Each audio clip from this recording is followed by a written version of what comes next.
దేవుని నామమునకు మహిమ కలుగును గాక. ఈ ఉదయకాల సమయంలో మరొక మిషనరీ గురించి తెలుసుకొని ధ్యానించుకొని దేవుని నామాన్ని మహిమపరుచుకుందాం. ఆ యొక్క మిషనరీ యొక్క పేరు ఎడ్వర్డ్ సర్జెంట్ బిషప్. ఈయన ఒక వాటర్లూలో ఒక సైనికుడి కుమారుడు reverend doctor Edward Sergeant DD. ఈయన 1815లో ప్యారిస్ ప్రాంతంలో జన్మించారు.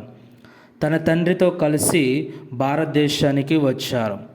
అక్కడ భారతదేశంలో Madras Chaplin reverend W Sawyer దత్తత తీసుకొని విద్యను ఆయనకి ఇచ్చినారు.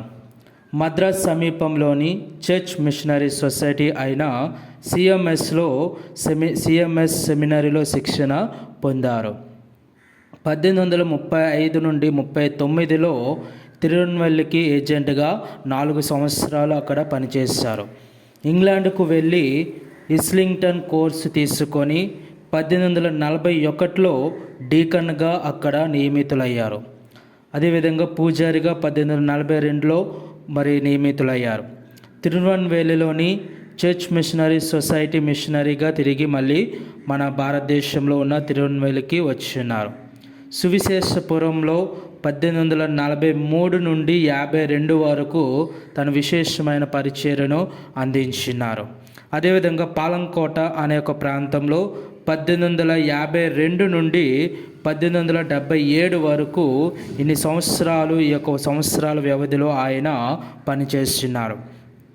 కలకత్తాలో మద్రాస్ బిషప్ కో అడ్జుటర్గా, పవిత్ర చర్చ్ మిషనరీ సొసైటీ బిషప్గా 1877లో నియమితులయ్యారు. పాలంకోటలో ఉండిపోయారు.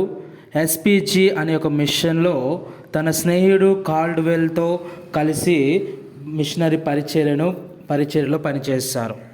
1888లో లాంబెత్ కాన్ఫరెన్స్ కోసం ఇంగ్లాండ్ తిరిగి వచ్చాడు. కానీ తనకు ఉన్న అనారోగ్య సమస్యలతో అక్కడ ఇంగ్లాండ్ ప్రాంతానికి వెళ్ళినా కూడా ఆ యొక్క కాన్ఫరెన్స్కి కానీ ఏమాత్రం కూడా అందుకోలేకపోయాడు.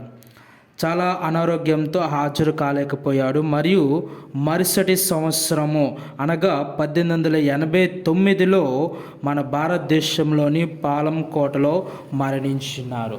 ఈ విధంగా ఆయన ప్యారిస్లో జన్మించి పుట్టి పెరిగి జన్మించినప్పటికీ కూడా మన భారతదేశానికి వచ్చి ఆయన చేసిన కృషి కొంతకాలమైనప్పటికీ కూడా ఆయన ఒక చర్చ్ మిషనరీ సొసైటీ ద్వారా మన భారతదేశంలో కలకత్తాలో, అదేవిధంగా పాలంకోటలో, అదేవిధంగా తిరునెల్వేలిలో ప్రాంతంలో విశేషమైన కృషి పరిచర్య ఆయన చేసినారు.